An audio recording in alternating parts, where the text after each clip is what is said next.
탑일 깔끔한 라거. 약 200년 전 독일 남부에서 맥주 양조업자들은 알프스 산맥의 차가운 동굴에 맥주를 보관하던 중 완전히 새로운 양조 방식을 우연히 발견했습니다. 시원한 동굴에서의 2차 발효가 일반적인 다크 에일 맥주에서 나타나는 과일 향은 적으면서 훨씬 부드러운 성질의 맥주를 만들어낸다는 사실을 알게 된 것입니다. 이 새로운 맥주는 수정처럼 맑고 황금빛을 띠어 빠르게 인기를 얻었습니다. 핵심적인 차이는 설탕을 알코올로 바꾸는 미생물인 효모에 있습니다.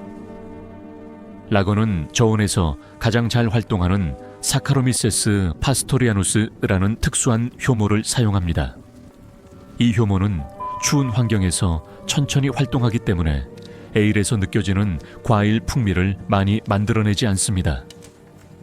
대신 곡물과 호비 맛을 더 선명하게 느낄 수 있으며 대부분의 음용자들은 그 맛을 특히 청량하다고 인식합니다. 이러한 라거는 보헤미아의 도시 플젠의 이름을 따서 필스너로 알려지게 되었습니다. 오늘날 필스너는 세계에서 가장 많이 소비되는 맥주 스타일입니다. 시중에서 흔히 볼 수 있는 대형 상업 브랜드 대부분은 몰트의 균형을 맞출 정도의 홉슨 맛과 함께 청량하고 깔끔하게 양조된 라거들입니다. 알코올 도수는 보통 4~6% 정도로 더운 날씨에 마시기 좋습니다. 탑 2 몰트 라거, 복둥켈 메르첸과 같은 몰트 라거는 깔끔한 라거의 밝고 청량한 특징에서 벗어나 높은 온도에서 곡물을 더 오래 볶아 만들어낸 풍부하고 구수한 풍미와 깊은 맛에 집중합니다. 이 맥주는 기본적으로 빵이나 스테이크처럼 구워진다고 볼 수 있습니다. 마이야르 반응을 통해 곡물에서 멜라노이딘이라는 새로운 화합물이 생성되는데 이것이 몰트 라거의 어두운 색상과 따뜻하고 구수한 풍미를 만들어냅니다. 일부 다크 몰트 라거는 황금빛 필스너가 등장하기 훨씬 전부터 독일에서 양조되어 왔습니다. 가장 유명한 스타일은 메르첸으로 전통적으로 3월에 양조하여 여름 동안 차가운 동굴에 보관했다가 가을 옥토버 페스트에서 제공되었습니다. 빈라거는 1800년대 오스트리아에서 유래했으며 구리색에서 젓갈색을 띠는 색상과 구수한 몰트 향으로 유명합니다. 빈몰트를 사용하는데 이는 과하지 않게 구수한 풍미를 끌어낼 정도로만 감에서 말린 곡물입니다. 빈라거의 장점은 바디감이 좋아 입안에서 묵직하게 느껴지면서도 마무리는 깔끔하다는 것입니다. 이러한 깔끔한 마무리는 맥주가 너무 달거나 끈적하게 느껴지는 것을 막아주기 때문에 중요합니다. 탑 3 스트롱 라거.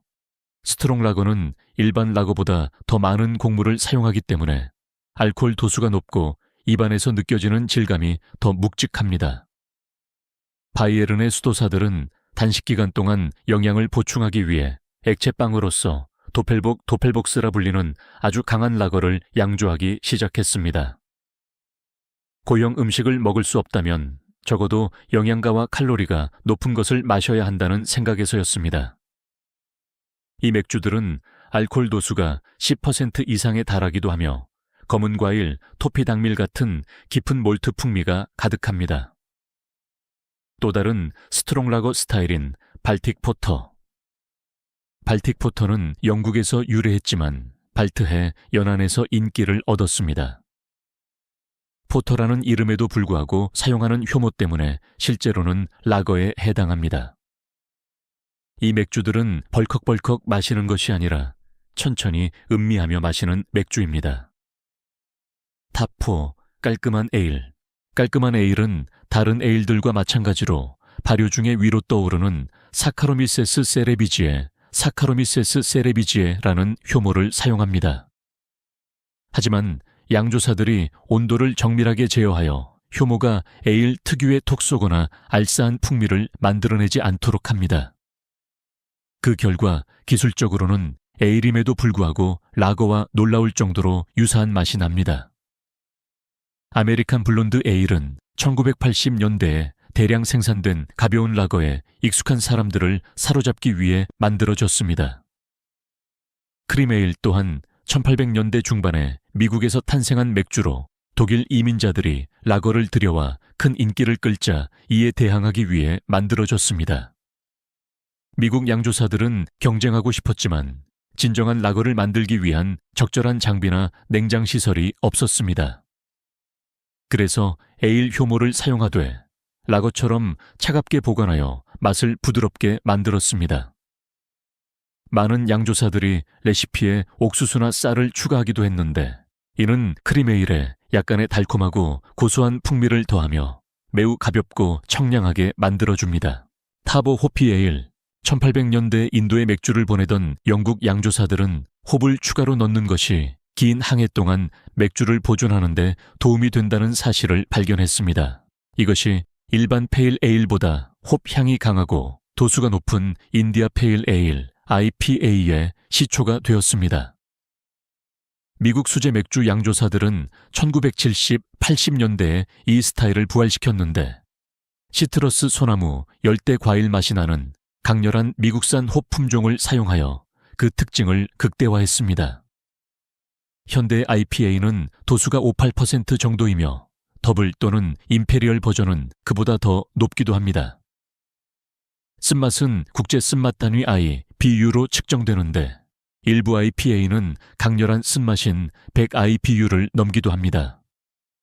최근에는 IPA에 대한 고정관념을 완전히 바꾼 헤이지 IPA, 뉴잉글랜드 IPA라고도 함가 개발되었습니다. 쓰고 드라이한 대신 망고 패션프루트 오렌지 주스 같은 열대 과일 스무디를 연상시키는 주시한 홉 풍미를 추구합니다. 양조사들은 귀리나 밀처럼 단백질이 풍부한 곡물을 추가하여 부드럽고 크리미한 질감을 만듭니다. 또한 대부분의 홉을 양조 과정 후반이나 발효 후에 넣습니다. 이 기술은 거친 쓴맛을 최소화하면서 과일 향을 최대한 끌어냅니다. 맥주가 탁하고 불투명해 보이는 것은 의도적인 것으로 액체 속에 남아있는 단백질과 효모 때문입니다. 탑 6 다크 로스티드 에일, 여기에는 포터와 스타우트가 포함됩니다. 다크 에일은 볶은 몰트로 만듭니다. 포터는 1700년대 영국의 갈색 또는 검은색 에일로 볶은 몰트의 풍부한 풍미와 초콜릿 커피 카라멜의 힌트로 유명합니다. 잉글리시 브라운 포터는 부드러운 카라멜과 은은한 초콜릿 풍미에 집중합니다. 로버스트 포터는 강한 커피와 다크 초콜릿 노트로 볶은 특징을 극대화합니다. 아메리칸 포터는 강렬한 홉과 더 진한 로스팅을 더합니다. 스타우트는 포터에서 발전했지만 볶은 보리를 사용하여 더 날카롭고 드라이한 커피 같은 쓴맛을 냅니다. 기네스 맥주는 1759년 아일랜드의 아서 기네스 양조장에서 시작된 스타우트로 전 세계적으로 가장 성공한 주류 브랜드 중 하나입니다. 일부 임페리얼 스타우트는 커피 원두 바닐라를 추가하거나 심지어 버번 배럴 숙성을 통해 알코올 도수가 12% 이상에 달하기도 합니다. 어떤 버전은 맥주라기보다 디저트에 가까운 맛이 납니다. 탑 7. 벨기에 스타일 에일. 벨기에 에일은 독특한 효모 균주와 향신료로 양조되는 다양한 카테고리입니다. 위트비어 벨기에 화이트는 밀로 만들고 고수 씨앗과 오렌지 껍질로 향을 내어 가벼운 시트러스와 후추 노트를 제공합니다. 더블이나 트리플 같은 수도원 에일은 강한 상면 발효 맥주입니다. 벨기에 더블은 카라멜과 검은 과일 노트, 풍부한 몰트 단맛을 지닌 진한 호박색 에일입니다. 반면 트리펠은 더 드라이하고 약간 알싸한 맛이 나는 밝은 색의 강한 에일입니다. 이 모든 맥주들은 과일 향에 에스테르와 페놀을 생성하는 벨기에 효모를 사용합니다. 그래서 황금빛 벨기에 에일이라도 도수가 높고 몰트 풍미가 강하면서도 약간 매콤하거나 과일 맛이 날 수 있습니다. 이 맥주들은 스타일에 따라 알코올 도수가 5%에서 12%까지 다양합니다.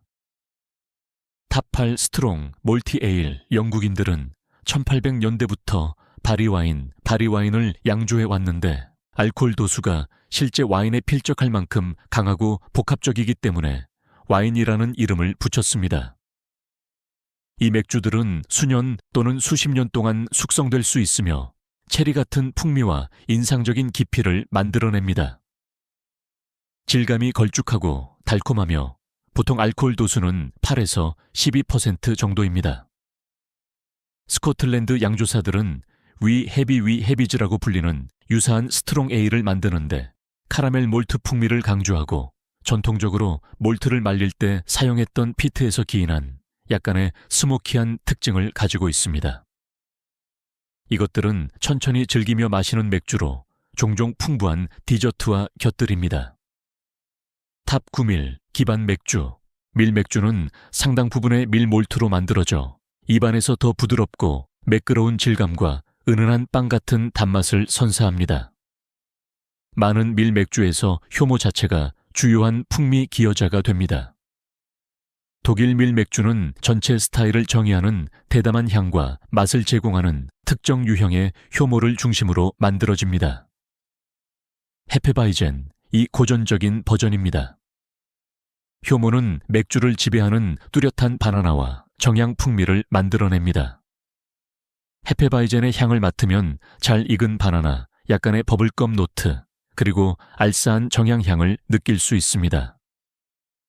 이것들은 첨가된 재료가 아니라 발효 과정에서 효모에 의해 자연스럽게 생성된 것입니다. 맥주 자체는 밝은 색이며 떠있는 효모 때문에 탁하고 매우 상쾌합니다. 둥켈바이젠은 동일한 효모 프로필을 사용하지만 더 어두운 몰트를 사용하여 다크밀 맥주를 만듭니다. 이제 그 바나나와 정향 노트는 볶은 곡물에서 오는 카라멜과 초콜릿 풍미 위에 층층이 쌓입니다.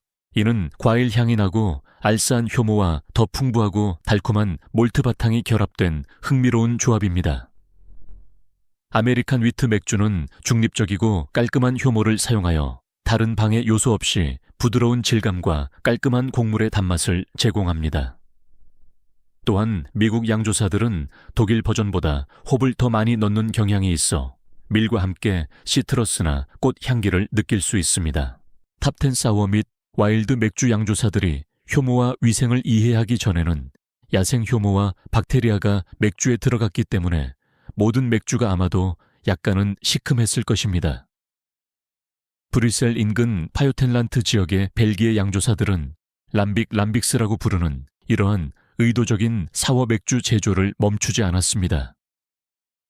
람빅은 맥즙 발효되지 않은 맥주를 공기 중에 노출시켜 야생 효모가 침투하게 한 다음 나무 배럴에서 수년간 숙성시켜 만듭니다. 그 결과 맥주는 시큼하고 풍미가 가득합니다. 독일 양조사들은 더 가볍고 상쾌한 베를리너스와 고제 고세스라는 사워밀 맥주를 만듭니다. 꾀즈는 오래된 람빅과 새 람빅을 섞은 드라이하고 탄산이 있는 블렌드이며 과일 버전은 과일의 당분과 산미를 흡수합니다. 이것은 종종 브뤼셀의 샴페인이라고 불립니다. 벨기에 플란더스 지역에는 깊은 붉은색이나 갈색을 띠며 새콤달콤한 맛이 나는 오크 숙성 사워 에일이 있습니다.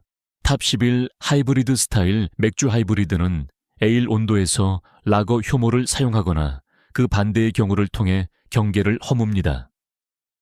독일 쾰른에서 양조되어야만 법적으로 그 이름을 사용할 수 있는 코엘슈는 에일 효모를 사용하지만 라거처럼 저온 숙성하여 깔끔하고 청량하면서도 약간의 과일 향이 나는 맥주를 만듭니다. 캘리포니아 커먼 스팀 맥주라고도 함은 골드러시 시대에 양조사들이 냉장시설을 이용할 수 없어 라거 효모를 사용하되 따뜻한 온도에서 발효시키면서 개발되었습니다. 그 결과 에일과 라거의 중간 같은 독특한 맛의 맥주가 탄생했습니다. 이러한 하이브리드 맥주는 보통 알코올 도수가 5% 내외이며 두 스타일을 모두 좋아하는 사람들에게 어필합니다. 탑 12 스페셜티 맥주. 여기에는 전통적인 스타일과 차별화되는 특이한 재료나 양조 방법을 사용한 맥주들이 포함됩니다.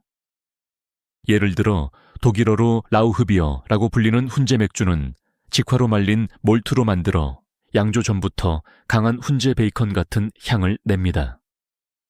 건조 과정에서 연기가 곡물에 스며들고 그 스모키함이 완성된 맥주까지 이어져 은은한 베이컨 노트부터 강렬한 바베큐 캐릭터까지 다양한 풍미를 만들어냅니다. 산업혁명 전까지는 사실 거의 모든 맥주가 어느 정도 스모키했습니다. 양조사들이 불 대신 뜨거운 공기로 몰트를 말릴 수 있는 기계인 드럼 로스터를 발명하기 전에는 젖은 곡물을 말리는 유일한 방법이 직화였기 때문입니다. 그래서 맥주 역사의 대부분 동안 그러한 스모키한 특징은 평범한 것이었습니다.